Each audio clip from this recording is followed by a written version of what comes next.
there are people who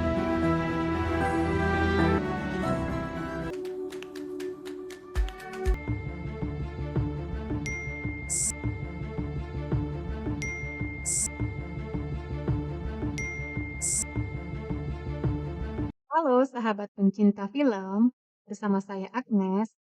Yuk kita ambil hikmah dari setiap alur cerita film, agar kita bijaksana dan menjadi lebih baik lagi. Inilah alur cerita film The Tinder's Wonderland. Film ini dirilis di tahun 2022. Diangkat dari kisah nyata yang menceritakan tentang seorang pria bernama Simon Liviu yang menipu banyak wanita dari berbagai negara menggunakan sebuah aplikasi Tinder. Film ini merupakan film dokumenter yang menampilkan korban-korban penipuan dari Simon.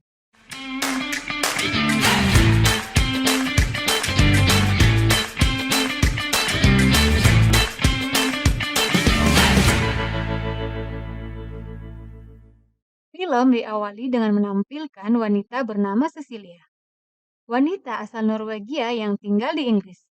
Cecilia sudah menggunakan aplikasi Tinder selama 7 tahun dan sudah berkenalan dengan banyak pria di Tinder. Suatu hari Cecilia melihat profil seorang pria tampan di profil aplikasi Tindernya.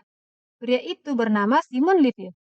Selain tampan, Simon juga terlihat kaya. Sehingga Cecilia menggeser layar ponselnya ke kanan, menandakan Cecilia tertarik dengan profil Simon. Simon langsung mengirim pesan yang berisi ajakan untuk bertemu. Sebelum Simon meninggalkan London, mereka kemudian bertemu di hotel mewah tempat Simon menginap. Ketika pertama kali melihat Simon, Cecilia langsung terpesona pada Simon. Simon memperkenalkan jika dirinya adalah direktur utama pada perusahaan berlian, milik ayahnya yang bernama LLD Diamonds. Simon juga menjelaskan jika dirinya sudah memiliki anak yang kini tinggal di London bersama dengan mantan istrinya. Dan Simon mengatakan jika dirinya tidak bisa menetap di suatu negara karena dia banyak melakukan perjalanan bisnis. Tiba-tiba saja, Simon mengajak Sicily untuk pergi ke Bulgaria naik jet pribadinya. Karena dirinya sebentar lagi akan ke Bulgaria untuk urusan bisnis. Simon juga meminta salah satu sopirnya mengantarkan Cecilia pulang dengan mobil mewah. Tentunya agar Cecilia bisa segera mempersiapkan barang yang harus dibawanya untuk perjalanan mendadak ini. Setelah semuanya siap, mereka pun pergi menuju jet pribadi milik Simon. Ternyata yang ikut di dalamnya ada Peter, yang merupakan pengawal Simon, mantan istri Simon, dan anak perempuan Simon. Dalam perjalanan tersebut, Cecily merasa sangat senang karena diperlakukan sangat istimewa oleh Simon. Akhirnya mereka sampai di Bulgaria dan pergi menuju hotel untuk menginap. Cecilia semobil dengan mantan Simon dan anak perempuannya. Mantan Simon ini menyampaikan bahwa Simon adalah ayah yang hebat dan sangat bertanggung jawab. Bahkan Simon masih memberikan uang kepada mantannya walaupun mereka kini sudah bercerai. Mendengar hal itu, Cecilia semakin jatuh hati kepada Simon. Selama di hotel, Simon menceritakan dirinya semakin banyak musuh karena bisnisnya yang sangat besar. Makanya, tim keamanan Simon selalu memastikan kondisi Simon agar berada dalam zona aman. Tiba-tiba, Peter menghubungi Simon secara terus-menerus. Melihat hal itu, Simon meminta agar Cecilia cepat pulang ke London.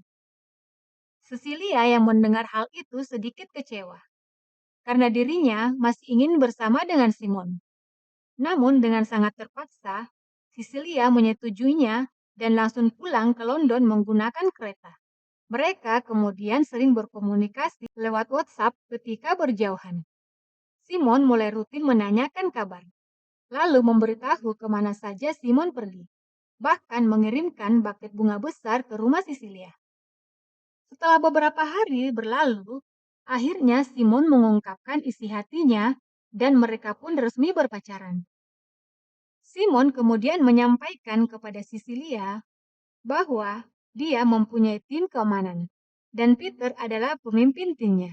Simon sering mendapatkan kiriman peluru, bunga kematian, hingga pembobolan CCTV miliknya. Makanya London sudah tidak aman juga untuk Simon. Hal ini membuat Simon harus pergi dari London untuk sementara waktu dan meminta agar Cecilia tetap mencintainya. Cecilia merasa prihatin dan kemudian berjanji akan terus mencintai Simon, berusaha ada untuk Simon dan membantu Simon sebisa mungkin. Setelah menceritakan hal itu semua, Simon pun pergi meninggalkan London dan tidak pernah bertemu lagi dengan Cecilia. Namun mereka masih saling berkomunikasi dengan cara saling mengirim pesan. Kemudian kita diperkenalkan dengan seorang wanita asal Swedia, bernama Pernilla. Saat berusaha mencari teman di Tinder, Pernilla melihat profil Simon. Dan seperti Cecilia, setelah mengecek Tinder dan Instagram Simon, Pernilla begitu tertarik pada Simon. Karena Simon terlihat seperti pria yang baik, cerdas, memiliki banyak pengetahuan dan kaya raya. Simon mengajak Pernilla bertemu di Belanda, dan Pernilla pergi bertemu dengan Simon. Simon langsung mentraktir Pernilla makan, dan makanan yang dipesan oleh Simon adalah makanan-makanan mahal. Dan setelah pertemuan itu, mereka pun saling berkomunikasi. Kembali ke Sicilia, ketika ke London, Simon selalu ingin bertemu dengan Cecilia. Jadi, Simon meminta agar Cecilia mencari sebuah apartemen mewah di daerah London untuk mereka tinggal bersama. Cecilia yang sangat senang tentu langsung mencari berbagai macam apartemen mewah yang sesuai untuk mereka tinggal bersama. Malam itu, tiba-tiba, Simon mengirimkan foto Peter yang terluka kepalanya dipenuhi dengan darah. Simon bilang ada yang mengejarnya. Untung saja Peter melindunginya. Cecilia panik, tapi Simon berusaha menenangkan. Simon menjelaskan jika dirinya kini tidak bisa menggunakan kartu kreditnya, karena musuh-musuhnya dapat melacak keberadaannya jika dirinya menggunakan kartu kredit itu. Simon memohon agar Cecilia mau menolongnya dengan cara meminjamkan kartu kreditnya untuk sementara waktu dan berjanji akan mengembalikan secepat mungkin. Setelah kartu kredit itu kehabisan limit, Simon meminta Cecilia membawa uang cash untuk keperluannya sebesar $25.000 atau sekitar 375 juta rupiah. Jika dihitung dengan perbandingan 15 rupiah per $1. Simon menjelaskan jika dirinya tidak bisa menggunakan kartu ATM karena kartu ATM-nya bisa dilacak. Oleh sebab itu, kini Simon sangat membutuhkan uang tunai. Cecilia yang tidak memiliki uang sebanyak itu memutuskan meminjam uang kepada bank. Setelah mendapatkan uangnya, Cecilia pun langsung pergi ke Amsterdam untuk menemui Simon. Setelah Simon menerima uang dari Cecilia, tiba-tiba saja Peter menghubungi Simon. Peter mengatakan jika lokasi tempat ia menginap telah diketahui oleh musuh-musuhnya dan meminta agar Simon cepat meninggalkan tempat itu. Simon langsung meninggalkan Sicilia dan esoknya Simon mengirimkan lokasi tempat dia kini bersembunyi kepada Cecilia, yaitu Stockholm. Lalu, kita kembali ke Pernilla. Malam harinya, Simon mengajak Pernilla ke sebuah klub malam. Di sana juga ada Peter. Simon mentraktir semua orang yang ada di klub itu. Dia membayar semuanya dengan uang cash. Di sisi lain, ternyata Simon terus meminjam uang kepada Cecilia, hampir setiap hari. Cecilia yang khawatir dengan keadaan Simon terus mencari pinjaman dan memberikan uang itu kepada Simon. Hal ini tentu membuat Cecilia berhutang sekitar $250 atau 3,7 miliar pada 9 bank berbeda dan beberapa kartu kredit. Ternyata uang pinjaman Cecilia digunakan oleh Simon untuk berlibur bersama pacar barunya. Simon berbohong kepada Cecilia karena dirinya tidak mengatakan bahwa dirinya sedang berlibur, melainkan sedang negosiasi bisnis. Simon berjanji jika negosiasinya itu berhasil, maka dirinya akan membayar seluruh hutang kepada Cecilia. Setelah liburan itu selesai, Simon langsung mengirim pesan kepada Cecilia bahwa negosiasi bisnisnya berhasil dengan sukses. Simon pun meminta agar Cecilia pergi menemuinya di Amsterdam dan akan memberikan cek untuk mengembalikan seluruh pinjaman Cecilia. Sesampainya di sana, benar saja, Simon langsung memberikan sebuah cek, namun nominalnya 2 kali lipat lebih besar, yaitu 500.000. Tentu hal ini membuat Cecilia agak lega, karena sebentar lagi hutang-hutangnya akan lunas. Esoknya, Cecilia memutuskan untuk pulang ke London dan langsung mencoba mencairkan cek tersebut. Namun, cek itu palsu dan ternyata tidak bisa dicairkan. Dan saat itulah Cecilia merasa dunianya sangat hancur. Dia menelpon Simon dan bertanya kenapa ceknya tidak bisa dicairkan. Simon hanya marah. Dia bilang dia sudah memberikan cek asli dan langsung mematikan teleponnya. Cecilia yang mendengar hal itu sangat ketakutan. Karena baru kali ini dirinya mendengar Simon sangat marah. Tidak hanya itu, Cecilia kini juga sedang dalam masalah besar. Karena 9 bank dan beberapa pihak kartu kredit terus menagih Cecilia atas hutang-hutangnya. Cecilia yang putus asa memutuskan untuk menghubungi salah satu pihak kartu kredit dan menjelaskan semuanya termasuk tentang Simon. Cecilia memperlihatkan foto-foto Simon. Pihak Amex berpandangan satu sama lain. Seolah-olah mereka sudah sering melihat wajah Simon. Terus mereka bertanya tentang nama Simon yang digunakan. Cecilia mengatakan namanya Simon Live. Pihak Amex mengatakan bahwa itu adalah namanya dari sekian nama yang ia gunakan. Mendengar hal itu, Cecilia sangat sedih. Karena pada dasarnya, dirinya masih sangat mencintai Simon. Namun, ternyata Simon telah menipu dirinya. Beberapa hari kemudian, Cecilia pun mencoba menghubungi polisi. Namun, polisi terlihat tidak terlalu peduli dengan kasus yang dialami Cecilia. Cecilia akhirnya memutuskan untuk memblokir semua kontak dengan Simon. Cecilia gelisah sepanjang waktu. Bunga pinjaman semakin tinggi, dan itu membuat Cecilia stres, bahkan memikirkan untuk bunuh diri. Dan jalan tengahnya, Cecilia memutuskan untuk pergi ke psikiater. Di sisi lain, Pernilla ternyata mendapatkan sebuah pesan dan beberapa foto dari Simon.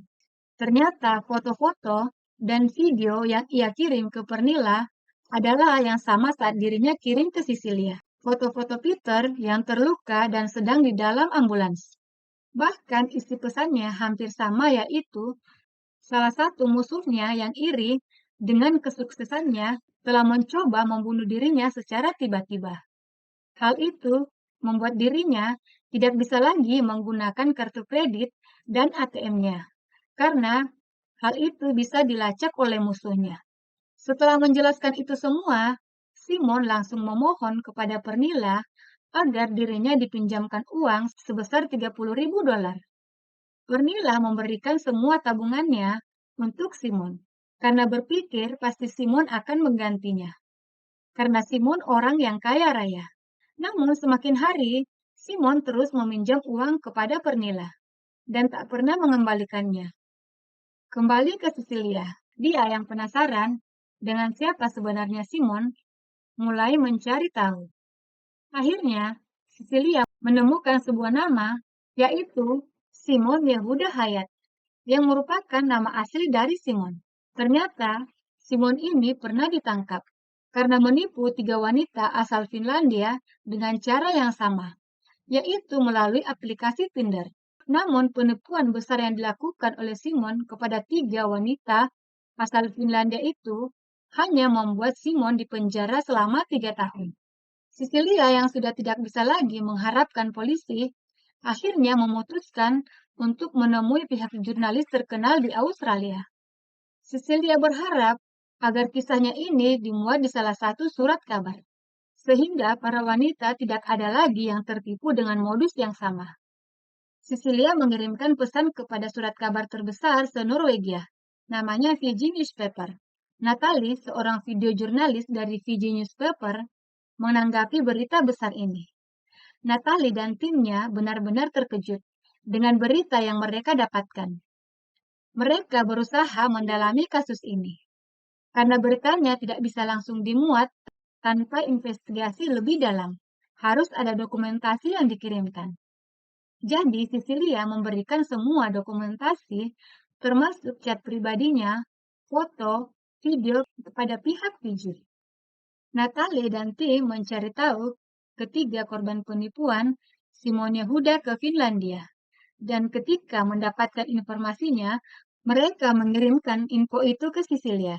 Cecilia terkejut karena dari ketiga korban penipuan itu, salah satunya adalah wanita yang Simon perkenalkan sebagai mantan, sekaligus ibu dari anak Simon.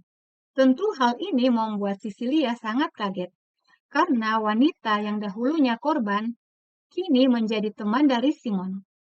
Setelah beberapa hari mereka mencari tahu tentang Simon, akhirnya mereka mengetahui bahwa Simon berasal dari Israel. Mereka pun langsung menuju ke Israel, tempat di mana Simon tinggal. Sesampainya di sana, mereka langsung pergi ke kantor polisi dan menanyai tentang Simon. Pihak polisi menjelaskan jika Simon memanglah warga negara Israel. Namun status Simon di Israel saat ini adalah buron. Namun Simon menjadi buronan karena dirinya telah mencuri chat dari seseorang di atas umurnya yang masih 18 tahun. Di saat umurnya masih 18 tahun, Simon akhirnya memasukkan paspor agar bisa meninggalkan Israel untuk kabur dari persidangan. Mulai saat itulah Simon memulai aksi menipu berbagai macam wanita di berbagai negara dan tinggal berpindah-pindah di setiap negara. Setelah itu, pihak jurnalis pun memeriksa tagihan kartu kredit milik Cecilia yang pernah dipakai oleh Simon. Di tagihan itu terlihat berbagai transaksi yang dilakukan Simon, termasuk beberapa tiket pesawat. Di tiket pesawat itu terdapat beberapa nama, namun ada satu nama yang mereka tidak ketahui. Mereka pun langsung mencari nama Pernilla di Facebook dan mengirim pesan kepadanya. Pihak jurnalis pun langsung memberitahu semua tentang Simon dan menjelaskan jika kini pihak jurnalis sedang bersama dengan korbannya yaitu Cecilia.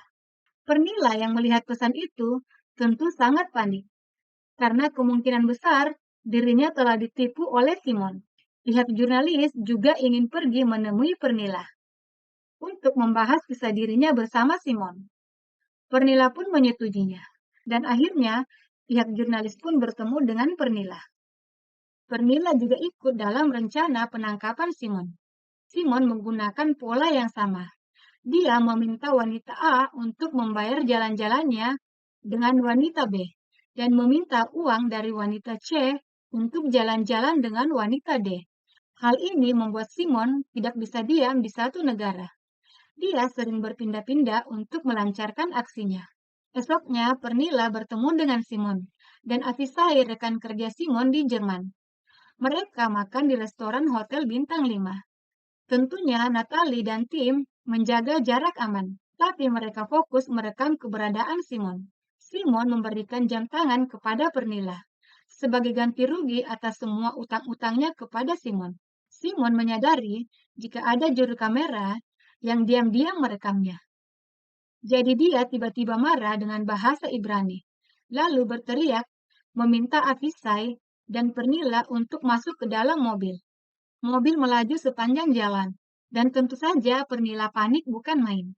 Dengan situasi itu, Pernilla meminta segera diturunkan. Ketika kembali ke Norwegia, hal yang pertama Pernilla lakukan adalah menjual jam tangan itu. Tapi ternyata jam tangan itu palsu, sehingga harganya tidak seberapa besar. Hal ini tentu membuat Pernilla sangat yakin jika Simon adalah seorang penipu. Pihak jurnalis pun mulai menyebarkan cerita tentang penipuan Simon, lengkap dengan foto-foto Simon, melalui berbagai macam surat kabar dan berbagai macam media sosial. Tak lama setelah itu, berita tentang penipuan yang dilakukan oleh Simon akhirnya viral, dan berbagai komentar dari para netizen bermunculan. Namun, komentar-komentar dari para netizen malah menyudutkan pihak Pernilla dan Cecilia.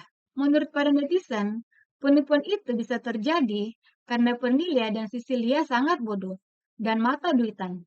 Tentu hal ini membuat Pernila dan Sisilia sangat sedih karena mereka adalah korban. Namun mereka juga yang dibully oleh para netizen. Mereka berhasil membuat Simon menjadi sangat terkenal hingga ke berbagai negara sebagai penipu menggunakan aplikasi Tinder.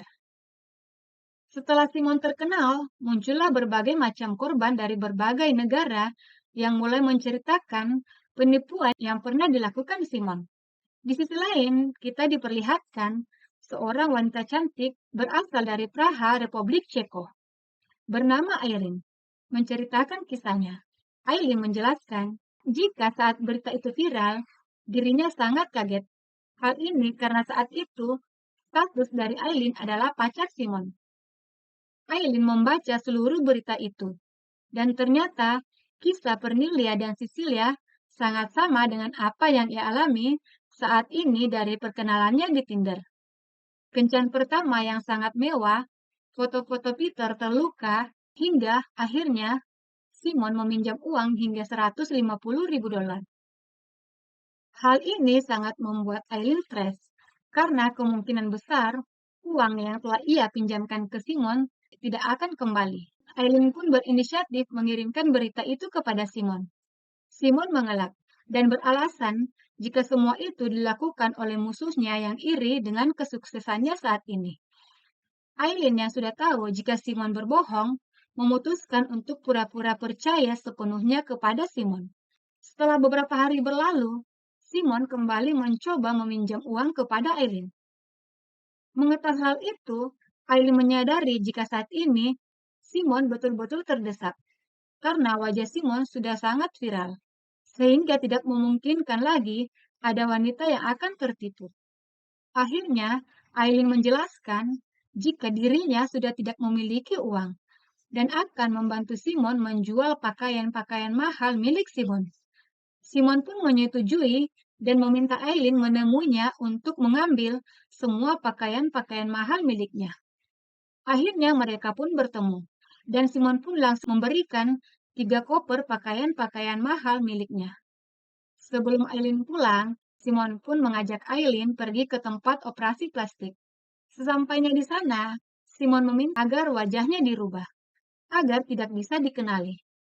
Namun tentunya dokter plastik bedah menolak hal itu, karena hanya para penjahat yang melakukan operasi plastik, hingga wajahnya tidak dikenali lagi.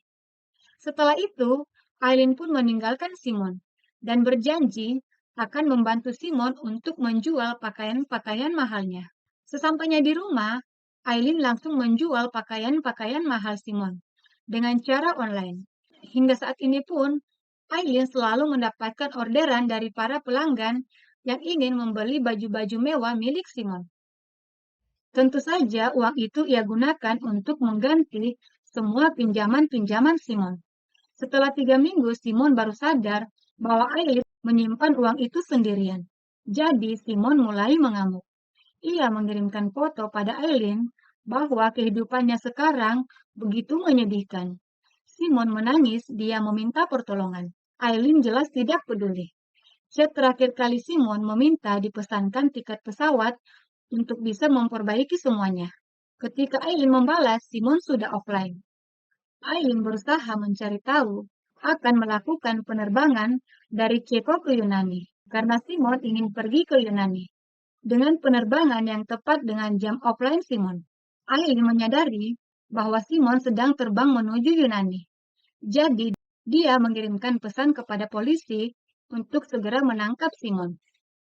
Akhirnya, Simon benar-benar ditangkap oleh Interpol. Dan akhirnya, Simon dihukum 15 bulan penjara karena kasus pencurian cek dan pemalsuan dokumen selama dia berada di Israel. Namun parahnya, Simon kini sudah bebas setelah menjalani hanya 5 bulan penjara, kurang dari setengah masa hukumannya. Sedangkan penipuan yang Simon lakukan terhadap banyak wanita di seluruh dunia tidak pernah ada tuntutan. Padahal jika ditotal, Simon telah menipu sebesar 10 juta dolar atau sekitar 150 miliar rupiah dari berbagai wanita di berbagai negara. Kini Simon membuat situs web untuk saran bisnis dengan keuntungan yang sangat besar. Hidup Simon kembali kaya raya dan tidak terlihat sedikit pun kekurangan uang. Simon sekarang sudah memiliki pacar baru, yaitu model cantik Israel. Sedangkan Pernilia dan Sisilia sampai saat ini terus berusaha membayar hutang-hutangnya kepada pihak bank yang bernilai miliaran rupiah dengan cara mencicil. Dan film pun berakhir. Hikmah dari cerita film ini, berhati-hatilah dan janganlah terlalu mudah percaya dengan orang yang baru Anda kenal di media sosial seperti Facebook, WeChat, Tinder, atau aplikasi yang lainnya. Zaman sekarang, penipuan melalui media sosial sudah banyak terjadi. Jangan mudah memberikan data-data pribadi, nomor rekening, atau bahkan uang Anda kepada orang-orang yang tidak Anda kenal. Salut kepada Sisilia dan Pernilia yang akhirnya berani memviralkan kasus yang mereka alami, walaupun mereka dihujat oleh para netizen. Sehingga banyak orang bisa tahu modus-modus yang dilakukan Simon, dan banyak orang bisa terhindar dari penipuan. Kasus penipuan ini menjadi pelajaran bagi para wanita untuk tidak menilai pria hanya dari kekayaan dan tampannya saja. Tetapi yang paling penting adalah karakter yang baik. Oke sahabat, jika kalian menemukan hikmah lain dari alur cerita film ini, silakan tuliskan di kolom komentar. Semoga sahabat yang lain komen, dan subscribe channel ini, rezekinya berlimpah, sehat selalu, dan hidupnya bahagia. Sampai jumpa di hikmah cerita film yang lain. Terima kasih.